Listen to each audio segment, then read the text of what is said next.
In today's video, we have the latest NHL trade speculation on Alex Debrincat in Chicago. Where might he end up and when might we see a deal? We have the latest on potentially seeing Brent Burns on the move, as well as more additional moves coming from the Vegas Golden Knights and their venture here to get cap compliant before next season. Plus, we have a lot of news items from the Gary Bettman press conference, and we'll discuss Game 1 of the Stanley Cup Final, plus some signings. All that coming up next. So welcome back to another video here at Top Shelf Hockey. As I mentioned, we have a variety of NHL news and rumors to talk about here today. First up, I want to quickly recap Game 1 from the Stanley Cup Final that took place last night between the Colorado Avalanche and the Tampa Bay Lightning. Of course, we know the Avalanche won 4-3 in overtime.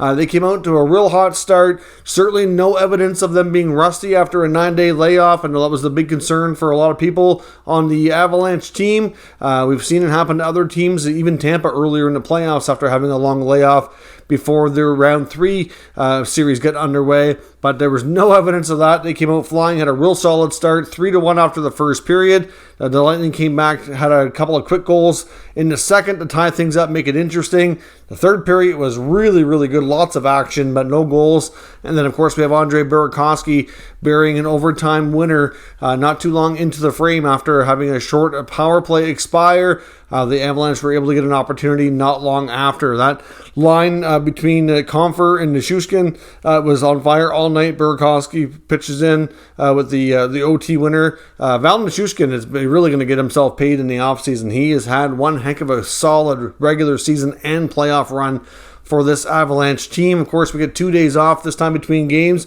so Game 2 will go Saturday night in Colorado. We also had a signing today. The New York Rangers have announced that they've signed RFA forward Sammy Blais to a 1-year contract extension valued at just over $1.5 million. So obviously we know Blais was acquired last offseason in a trade to the St. Louis Blues, which seen longtime Ranger forward Pavel Buchnevich go to St. Louis in exchange for Blais.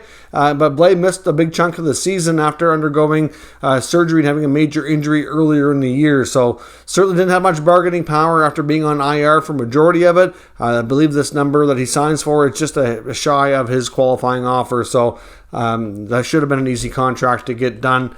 As we can see here, a couple updates on the coaching carousel. As we talked about, we know Bruce Cassidy went to Vegas. We did get terms here from Kevin Weeks breaking more news earlier on Twitter, indicating that the Cassidy contract appears to be for 5 years, valued at around $4.5 million.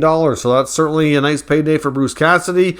And the Tortorella contract in Philly is pretty much done. It sounds like he's agreed to terms. The hire is definitely moving forward, as we reported on the channel yesterday. John Tortorella will 100% be the next head coach of the Philadelphia Flyers. They have not officially announced this here as of yet, but that should come. It could come this evening or it could come tomorrow. I'm not sure when exactly that will be officially announced by Philly, but it seems to be a done deal, and the rumored terms of that contract is 4 years at $4 million per season. So a couple of key names here off the board in the coaching carousel search. And as I mentioned, we still don't really know much on the future of Barry Trotz. There has been some talk that he reportedly bought a piece of property in Nashville recently.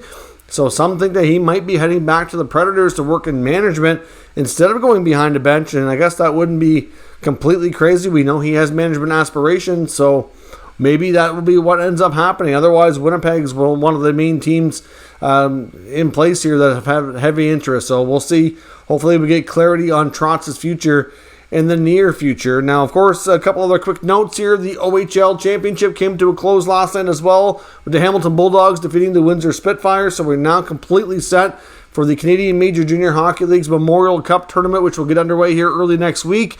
So the Hamilton Bulldogs, led by top NHL prospects like Mason McTavish, Jan Misak of the Montreal Canadiens, will be the OHL champions, going to St. John to compete in the Canadian Championship tournament here. Of course, they'll be joined by the Edmonton Oil Kings, the champions of the Western League, the Shawinigan Cataracts of the Quebec Major Junior Hockey League champions, and the host team, the St. John Sea Dogs, who were one of the higher ranked teams across Canada for most of the year, but unfortunately lost out earlier in the Quebec League playoffs. So that tournament, like I said, gets underway early next week. Quick update on the Ottawa Senators. We had heard reports back on the weekend from Elliotte Friedman saying that they were rumored to be adding to their front office. Well, of course, we know they fired Pierre McGuire not too long ago, but have not replaced him. And now they're losing another member. So these additions might be more like replacements.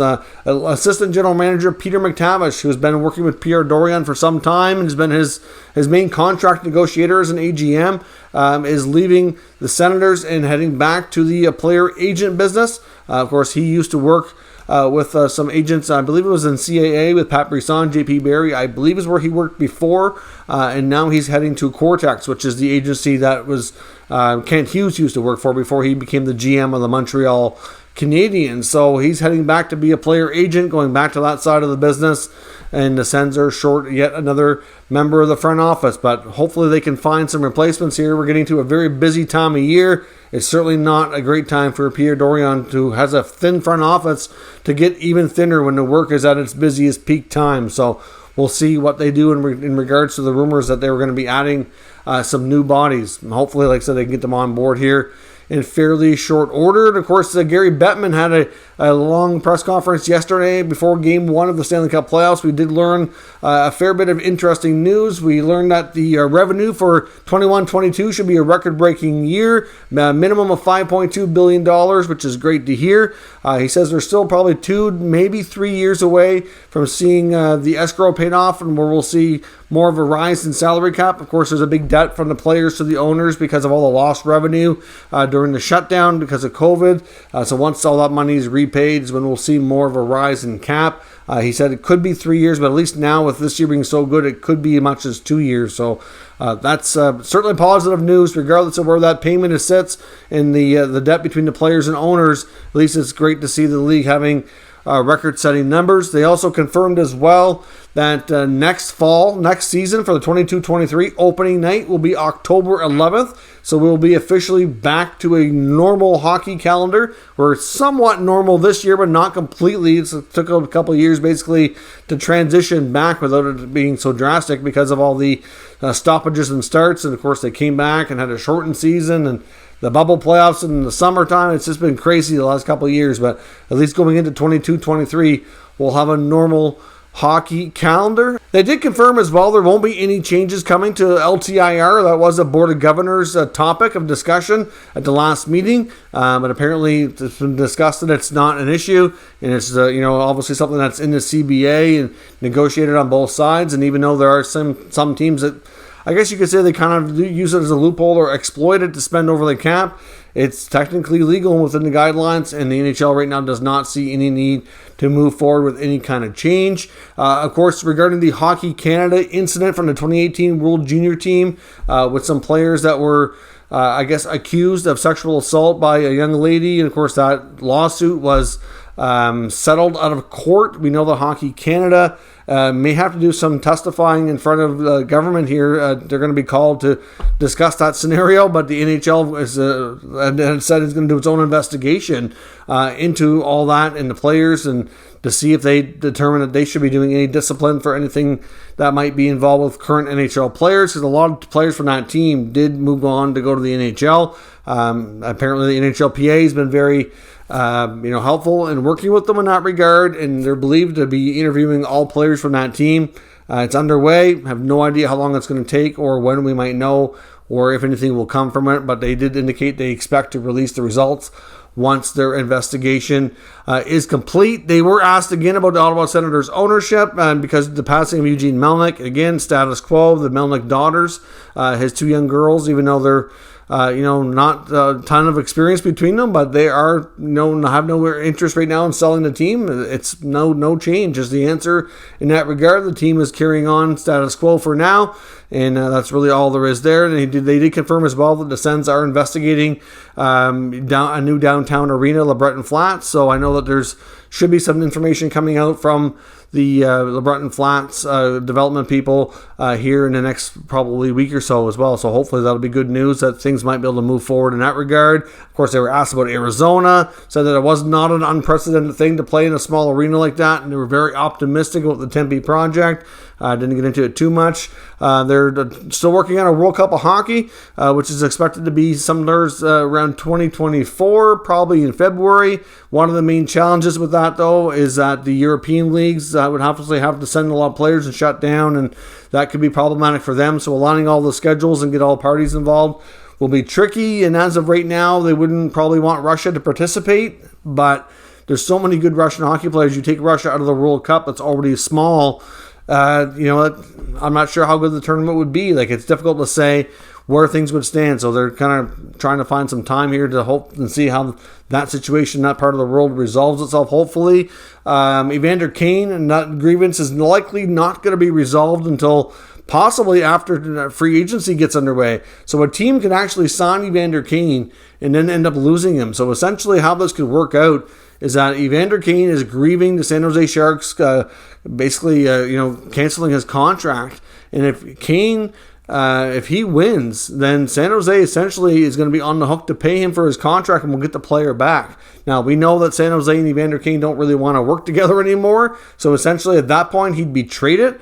But still, the Sharks could technically get Kane back and have the remainder of that contract go back against their salary cap. So a team could technically sign him and then have the contract voided and say that he's going back to San Jose, and that could be complicated and really risky for teams. So you have to think that if that were to go down, that the only way a team would sign Kane is if they talk to San Jose ahead of time and say if Kane wins the grievance and he has to go back on your roster and your cap, let's work out a trade so that I can get him that way instead. So a complicated scenario for sure. Hopefully we'll know more. The only other real way it could get resolved ahead of time in that the Kane grievance thing will be done earlier is if they come to a settlement themselves before it reaches the arbitrator. But apparently the arbitrator is not available in the month of June, and it could be into early July beyond the opening of free agency on the 13th before they get any answers. So that's not good. Now, of course, onto the rumor section of the video.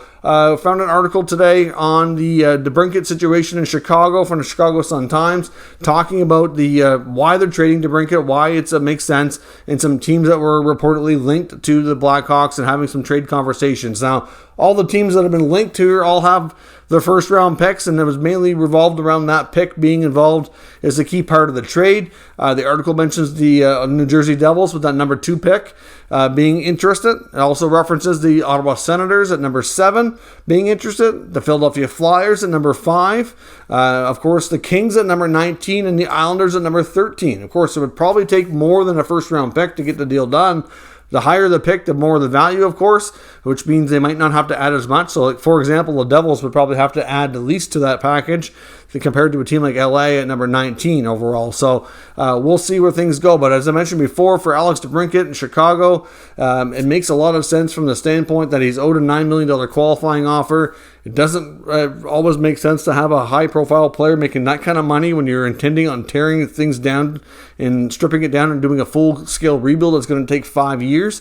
You're going to shell out a lot of money, and you're not going to be in a win-now mode for a long time. So really long-term, does he really want to stay? You have to ask yourselves that. And even though Jonathan Toews and Patrick Kane have not really expressed interest to leave as of yet, you have to think a trade of Alex Debrincat would really signal the full intent of this rebuild here, and you have to think that maybe at that point they might change their minds and say, depending on when it happens, of course, maybe trade me too, or if it happens later into the year, near the end of the season or the deadline, maybe at that point they just don't bother re-signing, which is something that we kind of expect anyway. So we'll see. But Alex Debrincat linked to as many as 5 different teams already kind of getting in touch here and I guess putting some feelers out there. I don't get the impression that trade talks are really all that advanced or anything of that nature. Makes sense that all of these teams wouldn't have interest. They all are at different spots here and have different things they could add to this package to make it more intriguing for Chicago. But obviously a high first-round pick in this year's draft could go a long way and be a big part of that puzzle. So we'll see where things go on that front. I also came across an article on Sharks defenseman Brent Burns from NBC Sports. Shang Peng is the author, also contributes for, I think it's Locked On Sharks that he writes for as well. And the reference here talks about a couple of teams that he felt were possible scenarios where Burns could end up, because it is rumored that the Sharks want to shed some salary and find some more cap flexibility, which is something a lot of teams are looking for. They have way too many long-term deals for some of these veteran players that are just not contributing to the level they need to justify them on their books anymore. And a guy like Burns has been linked to mainly being the Dallas Stars, especially where they're considered very likely to lose John Klingberg in free agency. Brent Burns could be a right-shot defenseman who's obviously doesn't have nearly the term that Klingberg's looking for. He's looking for a 7 or 8 year deal, whereas Burns is only going to be on the books for another 3 or 4 years. Different scenario. Still making a lot of money, though, from a cap perspective, so they might want San Jose to retain some money if they did do a deal. They also mentioned teams like the Islanders and the Predators as being in good fits. I mean, he's not referencing any sources here saying that these teams are having conversations and that it's likely to happen, but this is more so his opinion, and he reached out to different writers and reporters that cover these teams to see what they thought. And the Islanders and Predators people he spoke to basically kind of said the same thing as me, that as much as it might be nice, it's at the same time that the money doesn't make sense. And for a guy like Burns to go to the Islanders, for example, they've already got Dobson and Pollock on the right side. Like I don't think they would want Brent Burns to be your number 3 right shot defenseman. So don't really know that makes sense. On the Predator side of things, they reference the fact that he can lighten the load for Roman Josi. Okay, maybe. I'm not really sure there's the greatest fit there. I do see a fit in Dallas if Klingberg leaves, and obviously the other thing too with Dallas is that obviously longtime teammate Joe Pavelski is there. It's rumored that Peter DeBoer might be the next head coach in Dallas. Of course, there's history there, so be a lot of familiarity. We know he has a ranch in Texas, so from a family perspective, it'd probably be good too as well. So we'll see. No guarantee that Burns moves, but I do think if he does, that the Dallas Stars are a very likely destination. Now, lastly, I want to touch on the Vegas Golden Knights. Of course, we saw a trade earlier. I'm sure most of you have heard about this by now. There is a video on the channel in case you missed it, talking about a 1-for-1 trade with Shea Weber's contract going from Montreal to Vegas in exchange for Evgeny Dadonov. Now, of course, Vegas likely isn't done there. It is rumored they're going to be shedding some other money or trying to become a little bit more cap compliant and cap flexible here. Of course, adding the Weber contract, this tells us they're fully prepared to live in LTIR for the season. There would be no other reason for them to acquire this contract right now. Some teams could acquire an LTIR deal because they want to spend to the cap floor and need a contract to fill up some money. That's not the case with Vegas. They want to spend to the cap and above because they're trying to get themselves a Stanley Cup. So a completely different scenario than, say, a team like Arizona or Buffalo.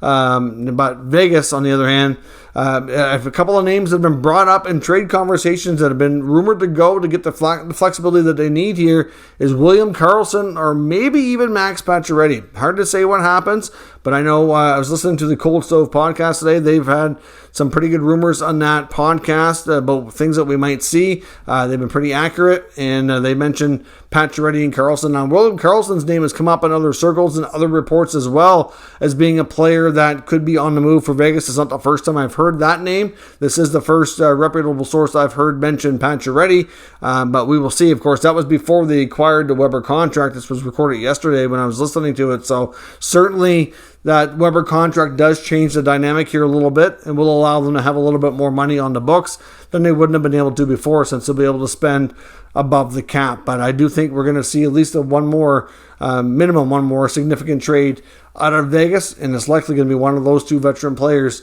that likely goes, in my opinion, and based on other reports we've heard. So let me know your thoughts on what we discussed here today down in the comments. We'll discuss further.